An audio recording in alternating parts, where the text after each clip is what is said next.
Jeffrey Lionel Dahmer. The name alone sends chills down the spines of many. Known as the Milwaukee Cannibal or the Milwaukee Monster, Dahmer's heinous acts have left an indelible mark on history. Dahmer was responsible for the gruesome murders of 17 young men between 1978 and 1991. His methods were as horrifying as they were methodical, involving dismemberment, necrophilia, and cannibalism. His crimes shocked the world and exposed deep flaws within our systems designed to protect us. The sheer brutality and the prolonged period over which he operated raised serious questions about the effectiveness of law enforcement and social services. This essay will delve into the institutional failures that allowed Dahmer to operate unchecked for over a decade. We will explore how lapses in police procedures, inadequate social services, and societal prejudices contributed to this prolonged nightmare. We will examine the roles of law enforcement, social services, and societal biases in perpetuating this tragedy. The lack of coordination between these entities and their failure to act on multiple red flags allowed Dahmer to continue his killing spree. Dahmer's case serves as a chilling reminder of the consequences of ignoring warning signs and dismissing the concerns of marginalized communities. Many of Dahmer's victims were young men of color, whose disappearances were not given the attention they deserved. By understanding these systemic issues, we can learn from this dark chapter and strive to prevent similar tragedies in the future. It is crucial to address the underlying problems within our institutions to ensure that such horrors are not repeated. The pain and suffering inflicted on the victims and their families can never be erased, but we can honor their memory by demanding accountability and advocating for change. Through education, reform, and vigilance, we can work towards a safer and more just society for all. Dahmer's reign of terror was facilitated by a series of institutional failures that allowed him to slip through the cracks of justice. Law enforcement missed several opportunities to apprehend Dahmer, often dismissing clear warning signs and failing to connect the dots. Social services, too, played a role, overlooking Dahmer's troubled childhood and behavioral issues that hinted at his dark potential. The lack of urgency in investigating the disappearances of young men, particularly those from marginalized communities, further enabled Dahmer's crimes. This systemic negligence created an environment where a predator like Dahmer could operate with impunity, preying on the vulnerable and leaving a trail of devastation in his wake. Law enforcement encountered Dahmer on multiple occasions, yet he managed to evade arrest time and time again. One glaring example is the case of Konorak Synthesomphone, a 14-year-old boy who escaped Dahmer's apartment in a daze. Despite the pleas of neighbors who witnessed Konorak's distress and alerted the police, officers returned the boy to Dahmer, dismissing the incident as a domestic dispute between lovers. This tragic misjudgment highlights a recurring pattern of negligence and a failure to adequately investigate suspicious activity. Complaints from Dahmer's neighbors about foul odors, strange noises, and unsettling behavior were largely ignored. If law enforcement had taken these concerns seriously and conducted thorough investigations, countless lives could have been spared. Dahmer's troubled upbringing and disturbing behavior in his youth presented numerous red flags that went unnoticed or unaddressed by social services. His fascination with animal cruelty, social isolation, and increasingly bizarre behavior should have raised alarms. Early intervention and psychological assessment could have potentially diverted Dahmer from the path he ultimately chose.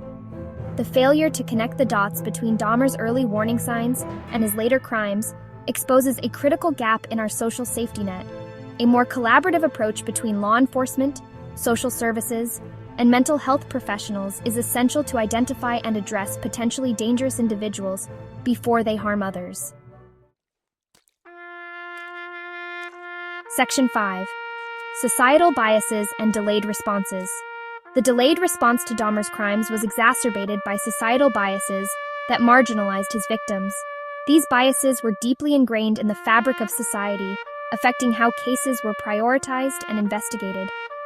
Many of the young men Dahmer targeted were gay and people of color, individuals who were already vulnerable due to the prejudices they faced daily. These groups faced widespread prejudice and discrimination at the time, making it even harder for their voices to be heard and their disappearances to be taken seriously.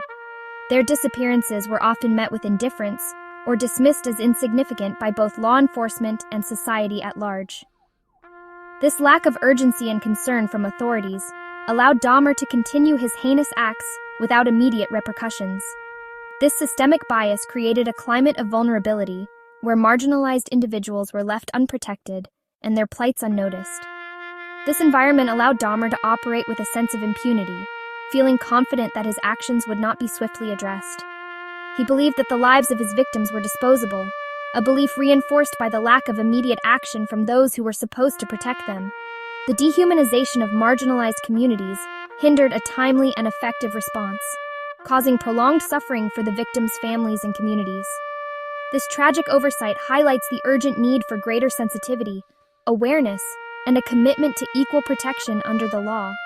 It calls for a societal shift towards recognizing and addressing the biases that still exist today, ensuring that every individual, regardless of their background, receives the justice and protection they deserve. Section 6. Media coverage and victim profiling. Media coverage of the Dahmer case, while bringing attention to the horrific crimes, often sensationalized the story and focused heavily on Dahmer himself, inadvertently giving him a platform and a twisted notoriety. This intense focus on the killer overshadowed the lives of his victims, reducing them to mere statistics in a gruesome narrative.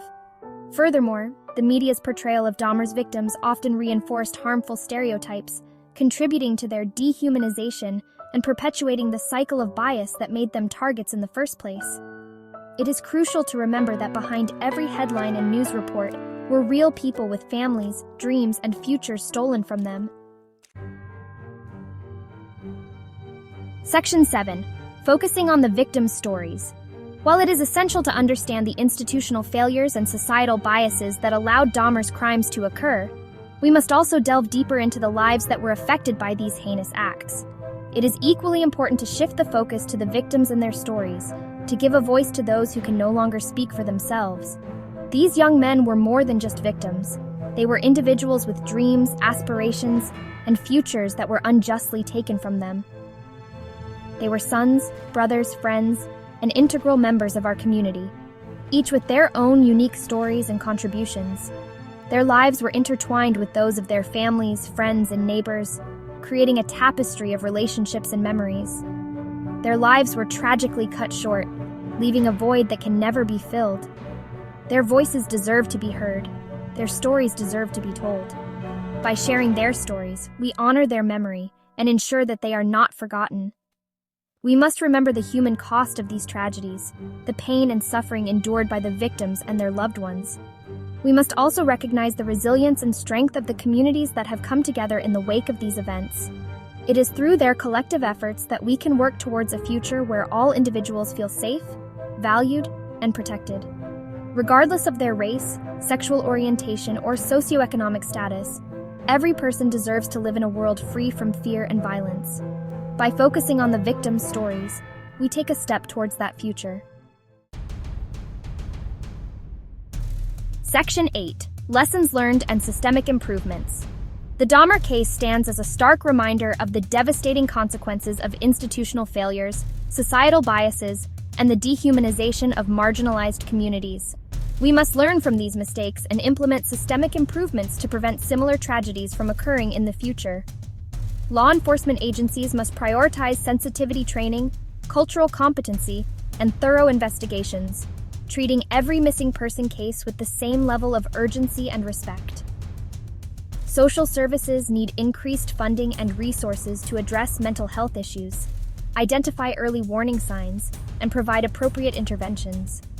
Most importantly, we must challenge and dismantle the systemic biases that perpetuate inequality and injustice. Section 9. Conclusion. The Jeffrey Dahmer case is a chilling tale of horror and heartbreak, a stark reminder of the fragility of human life and the devastating consequences of unchecked evil. While we cannot undo the past, we can honor the memory of the victims by demanding accountability, advocating for change, and working towards a future where all individuals feel safe, valued, and protected. The fight for justice and equality continues. We must remain vigilant, challenge injustice, and amplify the voices of the marginalized. Only then can we hope to create a society where tragedies like the Dahmer case are not repeated.